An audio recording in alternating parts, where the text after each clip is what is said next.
Greetings, Berge Zobian, Gallery Z Director, April 2022. After about 3 months of sort of sabbatical or hiatus, where the truck Moby came in here in this gallery space, we took a little break and we are going into our first exhibit of 2022. It's an exhibit of 5 women. The exhibit title is called 5 Women Artists. And as we've done before the last year and a half, since we moved to 100 Bellows Street from Atwells Avenue, Federal Hill, our receptions are no longer the third Thursday. They're the third Saturday of every month between 1 and 4 p.m. The exhibition contains about 120 pieces of art from 5 women, from which 2 are non-living, very established, and 3 are living. One is from Rhode Island now, one is from Worcester, Massachusetts, and one is from California. So I just want to give you a little tour. We're going to pan around and see and start with abstract artists. Artist Eveline Luppi. She has 5 pieces of art. She's an abstract artist, and these are all acrylic pieces, all original works on canvas. Actually, they're linen, very tight weave linen. Eveline is a very, very active artist, born in 1951, actually Pawtucket, Rhode Island. She's a Murphy originally, maiden name, and very established in her abstractions. For many, many years, she's been working and creating artworks that deal with lots of, she's always discovering her personal narrative. It's always including the artist and including the viewer, and to see her works depicting energy and lived in Manhattan, she's lived everywhere, and she's an active member at the Providence Art Club. Actually, she's teaching now there. A dear friend. We've been showing her work for about 12, 13 years. It's, I would say, one of the only abstract artists that is taken very seriously. And she's works very hard and promotes herself with various works of art, and mostly all abstractions. And we'll talk about her in a little bit also again soon. The next artist is Mary Mugurdichian, an Armenian artist who was born in 1924, passed away 2010, 12 years ago. She was born in Providence, and at an early age eventually moved to Manhattan. Mary was a very established financial person, stock market, and various different CEOs of various big companies. I don't want to mention his names, but she had a big, big passion to many creative things, such as music, such as opera, travel, and the most important part about her work is that she was definitely an intimate artist, a good painter. She created a lot of work in Manhattan many years, and eventually moved to Long Island and created more works. She was also a member of the Art Students League in New York, and had many exhibitions, many awards. A lot of these paintings are depicting Manhattan sky. So she did a lot of things in Central Park. If you notice this Manhattan skyline, and we have the Twin Towers over here, and then at the top right, again, Manhattan, depicting the Twin Towers here on the left. And then kind of a study of that work down here. It's called a study of Manhattan skyline. She did lots of portrait work. She did lots of still lifes. She did lots of landscapes,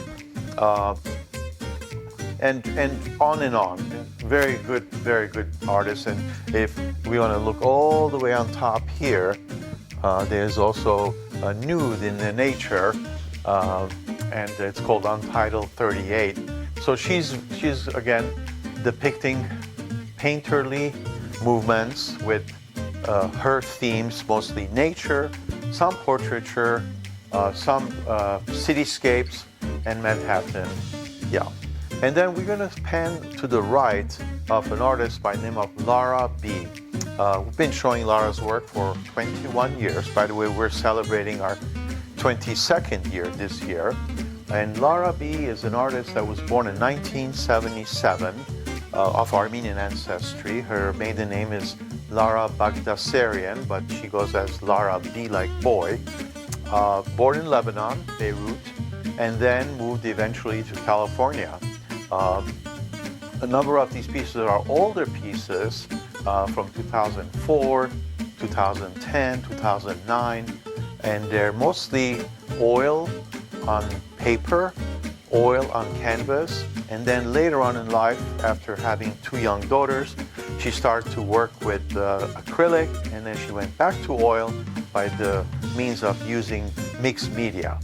And there's a lot of heirloom, and there's a lot of pieces, 3D type of things in her work incorporated, and she works with different mediums, and always depicting, engaging the human, lots of portraitures, lots of mother and child, lots of self-portraits.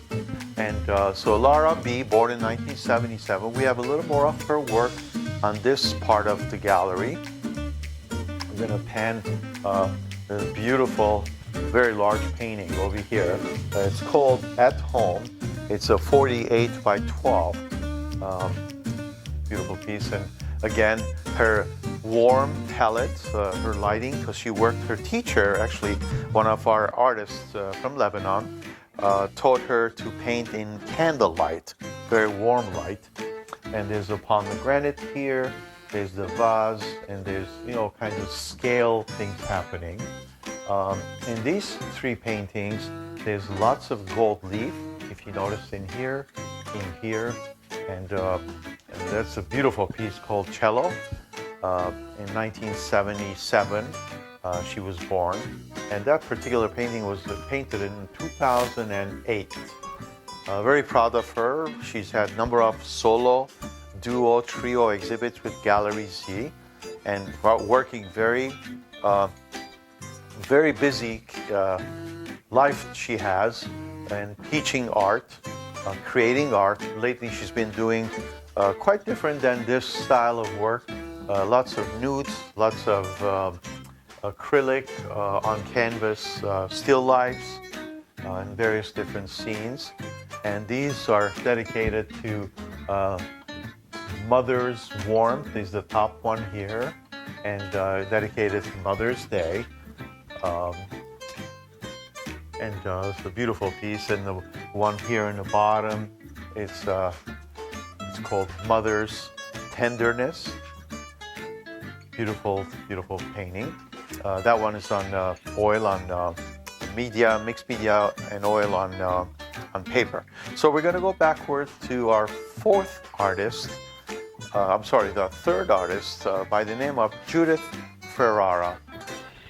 Judith, wonderful person, PhD, a poet, a writer, I don't want to say a proofreader, unbelievable piece of mind she has, incorporating and getting inspired by music to create artworks. So these are various pieces that were created in 2020, 2 years ago, and they're mixed media. They're 14 by 14 inches, and this particular last one is called Sailing, and you can see a little sailboat here. Not that everything has to be showed to the people, that they could see their imagination, what they get out of it. They're wonderful, very vibrant, colored pieces. And then these are ink on clay board. They're beautiful. That's Rembrandt's Dream, and this one is called In Search of Wings. And the last one here on the wall is called Carnival. She was born in 1942 and has created lots of work. This is Fish or Fowl. It's really cute. The Partridge.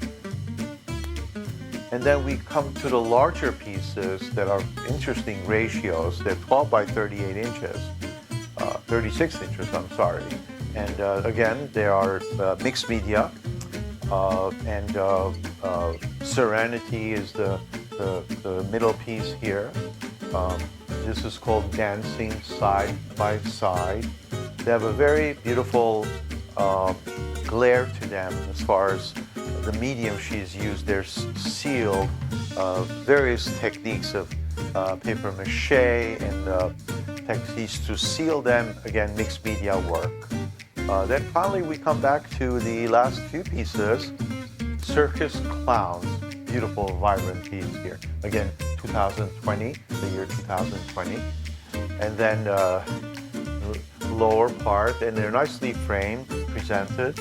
This particular piece is called Calendar. And again, Judith Ferrara, born in 1942, currently lives in Worcester, Massachusetts, an artist that we've been showing close to 10 years, all original works. And then this last one is called Do a Little Dance. And it's mixed media. It's 23.5 by 19 inches. It's a piece that she created last year during the COVID times of 2021. We're going to span over the fifth artist, one of the 5 women artists exhibit that I'm showing and showcasing. The artist is Helena Stockar. Helena was born in 1933. She was born in Czech Republic of Prague. She also studied at the museum, at the Fine Arts School there in Prague. Prague graduated from there. Both herself and Ivo, her husband, they both passed away. She was born in 1933 and died actually 9 years ago in 2013. They escaped the atrocities of the communists, something similar to what's happening today in Ukraine and Russia and Moscow or whatever. In 1968, they left Czechoslovakia and they moved to Rhode Island. Actually, they moved a few places, ended up in Rhode Island. Ivo, being an architect, got an interesting position at a city-state facility. And Helena just kept on painting. Her works are unbelievable. I'm just going to open this door so we get rid of the glare. And these are all petite pieces. And of course, Ivo is the author of framing these pieces. And so this particular one is called In Front of the Tomb. This one is called Mosaics from Saint Apollinaire. So these are all various years of works. We go back 1980s, 1997, and early 2000s. She painted, and her work, I think, sometimes some people describe it very a la Chagall, Marc Chagall. But a lot of her work depicts women. There's a lot of sad moments. There's moments of celebration in an abstract way, and sometimes deformed faces. And this one is called Locked, as in to be locked. And this one is called My Third Eye. It's a very interesting painting. It's a good size canvas. It's 20 by 22, oil on canvas. And then so on and so on. The Wired Man. This one is called The Wired Man. But when going to visit her house in a contemporary house, I would go to their home, a very contemporary building that Ivo built for their home in Rhode Island, actually in South County, in Richmond, Rhode Island. She had a 30-foot ceiling, a 40 by 60-foot studio space, and she gifted this painting to me, which I love, and it's called Our Lady. And you could see almost her and towns, villages she left behind, and her travels, beautiful color. And I just want to thank you for joining me on this video, April 2022. And we'll have another reception in May, and We'll do another video soon to highlight some of the individual artists versus the entire show. Thank you so much, and what can I say? Happy spring.